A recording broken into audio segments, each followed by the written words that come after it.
¿Se escucha bien? Sí.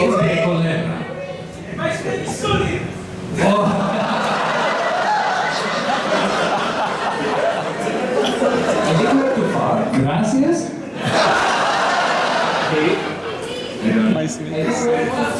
I think we are. Yeah, yes. Let me change this. Alright, just watch it. Yeah, now it's no problem. All right. Lo siento, pero mi español es muy malo.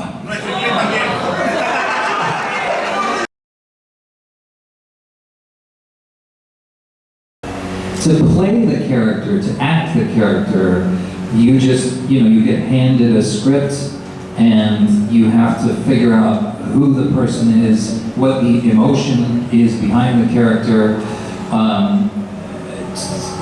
And then to write it is very, very different. To write it, you have to create the world, all of the characters, the dialogue.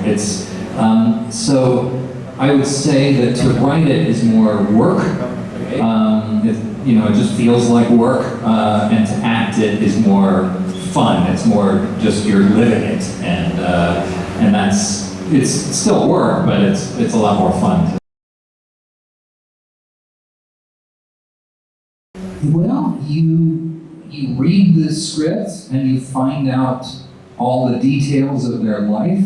You find out if they're strong, if they're afraid, if they're, angry, or crazy, and then you just have to try to feel that and turn it into something that's unique, that's not yourself, and hopefully is interesting to the audience. Well, I'll tell you how I came up with the voice of Snake. When I first auditioned for Snake, I auditioned with this voice, with just, how I sound. And I was young, I sounded like this. And then I got the script, and I realized that he was retired, he was older, he was a legend, he didn't want to come back. And I felt like he needed to sound older and rougher. And just from reading the script, I started to develop this voice, and it was pretty good. It seemed to work out. Everybody seemed to work out.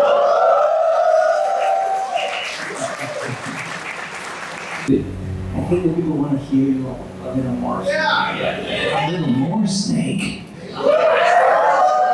Well, listen, I'm afraid that the reality is no match for the legend. I am no hero. Never was. Never will be.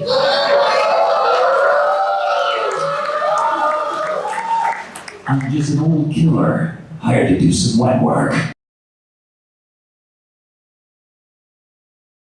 Well, another challenge was that the dialogue was very strange. And some of the things I had to say, I was like, I don't understand this, and they were like, just say it. So, yeah,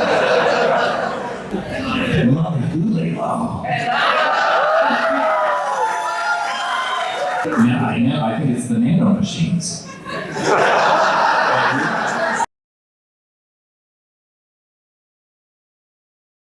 When we made the first game, I knew that it was going to be a big game. I knew that they were trying to do something very special and huge. I did not know that I would be talking about it 25 years later. It was really amazing to be able to play him in different arenas, to be able to play Big Boss and Naked Snake, and older Big Boss, and then aging Solid Snake, old Snake. You develop such close feelings for the character, and it just becomes like a real thing that you went through. And then you meet kids who started playing Metal Gear very young and then grew up doing it. I meet them, I'll meet them at one point, and then 7 years later I'll meet them again, and people's lives change. It's really an amazing privilege to play this role and to meet all of you, and it's very cool.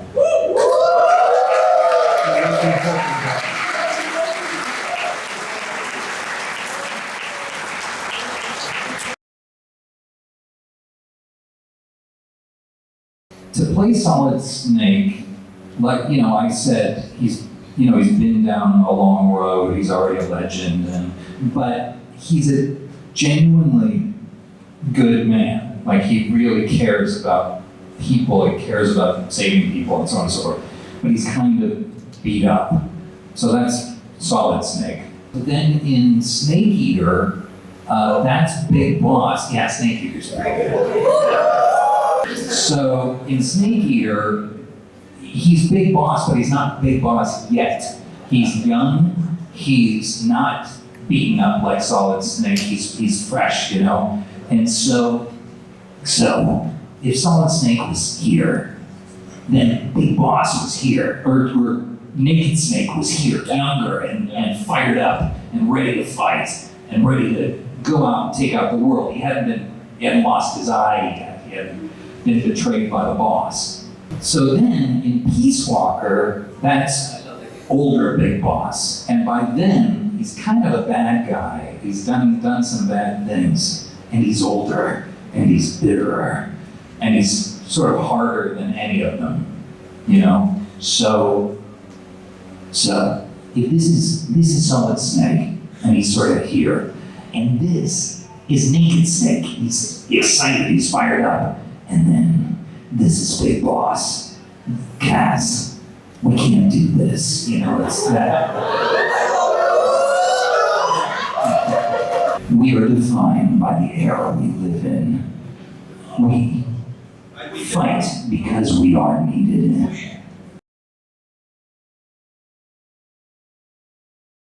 The amazing thing about these games is that, Hideo Kojima, in each game, Hideo Kojima predicted, or at least, anticipated different aspects of our world. Nanomachines, private military companies, genetic manipulation. So, they reflect our times because Kojima could see where we were going and really made an effort to put that truth into each game. Metal Gear 4, we have privatized military companies like Blackwater or whatever, and we also have guns that only respond to your fingerprint or read your ID guns, read your face. So all of this was predicted in 2009 in Metal Gear 4. Yeah. Lo que él comenta es que de cierta manera...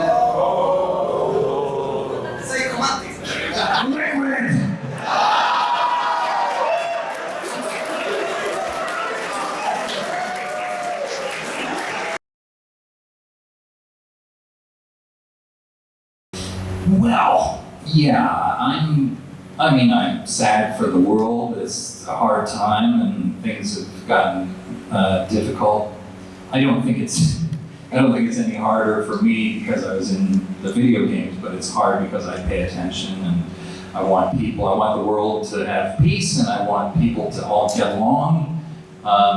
And I hope that we can get to that point. I think it's a matter of human beings getting used to the internet, getting used to technology, and rediscovering their humanity. And hopefully, maybe that's what the next Metal Gear game should be about.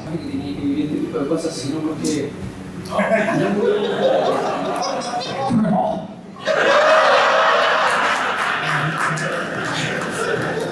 Can we talk about Konami? Sure. No problem. No, I don't know. Depends on what you want to know. How was for you the decision? Do you know what decision? What, for Metal Gear 5? Yeah. I don't think that wasn't Konami's decision.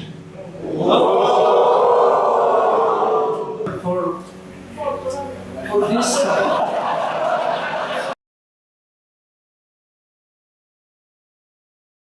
There's no problem. No,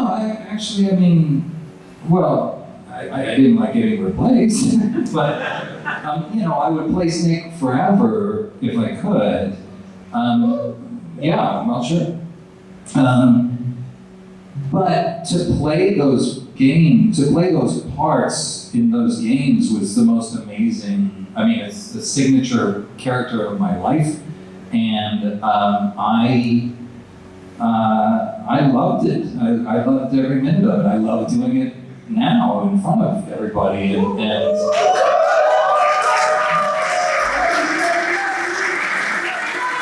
no, it was pretty much a pure joy to be a part of the whole thing. You know, I wish it would go on, but that's Hollywood. You know, so eventually jobs end and you move on to other things. There will always be a Snake for all of us. There's a lot of rumors about a remake of Metal Gear 3 with you boys. What do you say about it?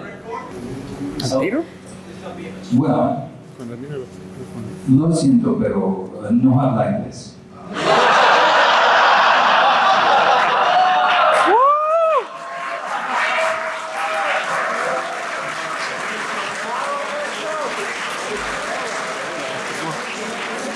Ay, Dios mío.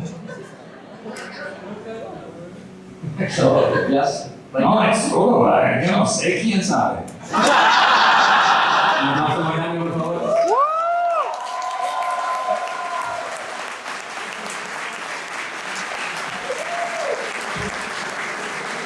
Mr. Hayter, Sí. we are Cass and Furan from Nerdo. You already met. Yes, I did. Nice to see you. First of all, playing the games when I was little and now getting to talk to you right now, it's like what the actual F. Sure. We certainly live in a simulation, confirmed. So my question is actually a three-parter. Okay, so first of all, in this hypothetical scenario where you would be 100% in charge of a potential Metal Gear movie, Yeah. who would you cast as Solid Snake? Where in the Metal Gear timeline would you put your version of the movie? And last part, and I apologize, but I was asked to ask you this. Would you, in any capacity, involve Kojima? Okay, first of all, it's not going to happen. We know. I mean, maybe, but that's a long shot. So, you get it, snakes. All right. If I was going to cast Snake, ideally, I would probably make it animated and I would play it myself. However, I do love my old friend Hugh Jackman. I would love to see that. I love Oscar Isaac. I think he'd be amazing. So I think those are really good choices.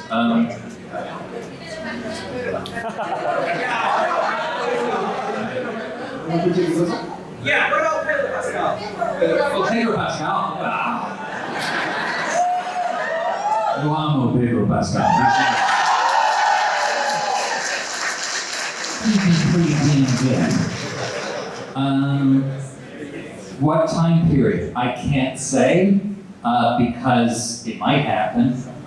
So I don't want to say what I would do story-wise. Would I involve Kojima? I don't think I would have a choice. You know, I think he's attached no matter what. So yes, I would. Thank you. Of course. I would love to, you know, write the movie. You know, we talked about it in 2006, and it never happened. But you know, we'll see. We'll see. I don't know. Write to Sony and tell them you want me to write the movie. Send it to Tom Rothman at Sony, because he'll make the decision. And Tom Rothman, who runs Sony, I wrote X-Men 1 and X-Men 2 for him. So.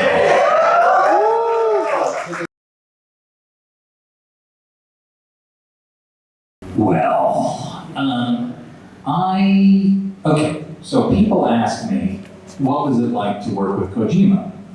I say, I have no idea. Okay, so when we made the English, Kojima works on the Japanese version. The English language version is directed by Chris Zimmerman. She did every single one, including Phantom Pain.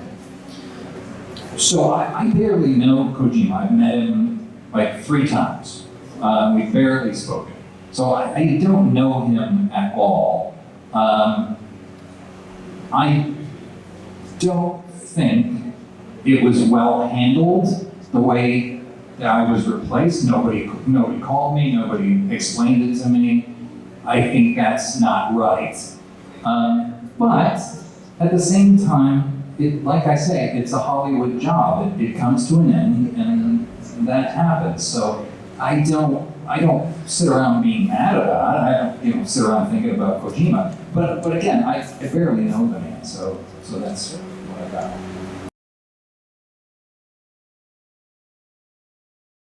I don't know. No one ever told me, but I would assume it comes from Kojima. Nobody else can make that decision. So now, but again, that was. The other people see that you hate Kojima. No, I don't hate Kojima at all. It was 14 years ago, and people are like, "Are you mad?" And I'm like, "No, I'm not mad. It's okay." I love working with all those actors. Many of them are very, very good friends of mine still. So Paul Iden, the Colonel, Otacon, Naomi, Mei-Ling, Sniper Wolf. I'm very close with all of them.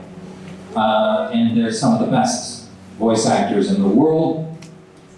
And in fact, when Christopher Randolph, who plays Otacon, so when he calls me or I call him, it's always Otacon. And he's like, Snake!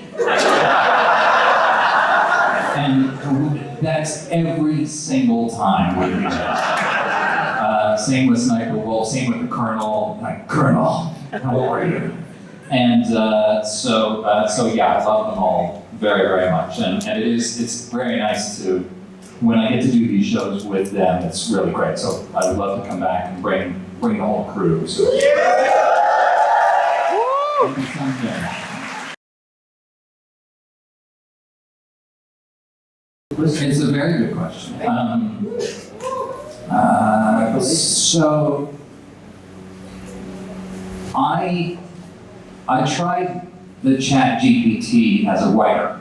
Like, I'm writing a movie, so I said, well, I put in the log line of my movie, and it turned out the worst, lamest writing you could possibly imagine. It just repeats what it's learned from the internet, and it'll get better. But first of all, I think it would be highly unethical to use my voice and not hire me to do it. That's not right. And second of all, there are thousands of subtle things that I do for each performance to make it not just make Snake tough, but to make him have heart and to make him feel lost. And there are all these things that I can do that I don't think the computer will be able to do as deftly. It can sound like me, but it's never going to give you the same textured performance. It's like when you listen to, like, they do President Biden. It's his voice, but it doesn't have the energy, the personality of who he is, right? So yeah, I mean, to use it as a joke and say, oh, here's Solid Snake saying, squeeze my hog, or I'm dummy thick, or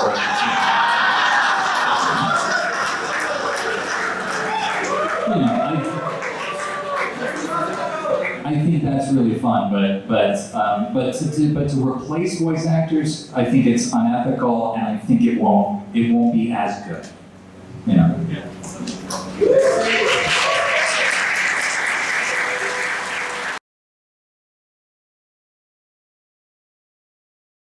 Well, some of the biggest challenges are continuing to work for 25 years and making enough money to pay for my house and all those things, you know. It's really just pursuing movie after movie or TV show after TV show. It's very exhausting, and most of them don't get made. As far as writer's block goes, if I don't have time for writer's block. If I've been hired to do something, I have to deliver a script in 8 weeks, like a full movie script from the time they commence me. So I can't wait. So if I'm stuck and I don't know what's coming next, I write out longhand where I'm at, what the problem is, and I'm like, he's got to do this. He's got this problem. Why can't I solve this?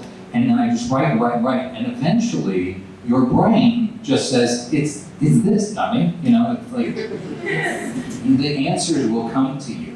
So the key to writer's block is not letting it stop you. You know, not saying to yourself, oh, I'll never figure it out. You'll figure it out. Your brain has already figured it out, your subconscious. So you just have to access that. If that makes sense.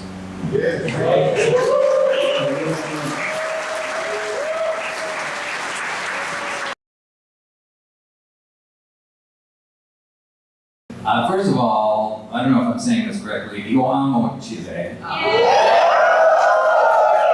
I just got here day before yesterday, but it's amazing. I mean, all of you people, everybody's been so nice. Food is so good. The city is beautiful. I'm going to stay for the next week. And yeah, so my wife and I, I'm not telling you where. My wife and I are going to go take a vacation in the mountains at a resort spa where you can take a bath in red wine. I don't know why. But yeah, I'm renting a car and I'm going to drive through Santiago. It's, yeah, peligroso. Yeah, thank you. So so we're gonna see some of the countryside, and then I'm gonna come back, spend another night in Santiago, and then we'll fly home. I would love to come back. This is my very first time in South America, so we're so excited. I'm so excited. I've traveled all over the world. I've been to so many places, and this is my first time here. So I would come back anytime they ask me. And as far as your second question,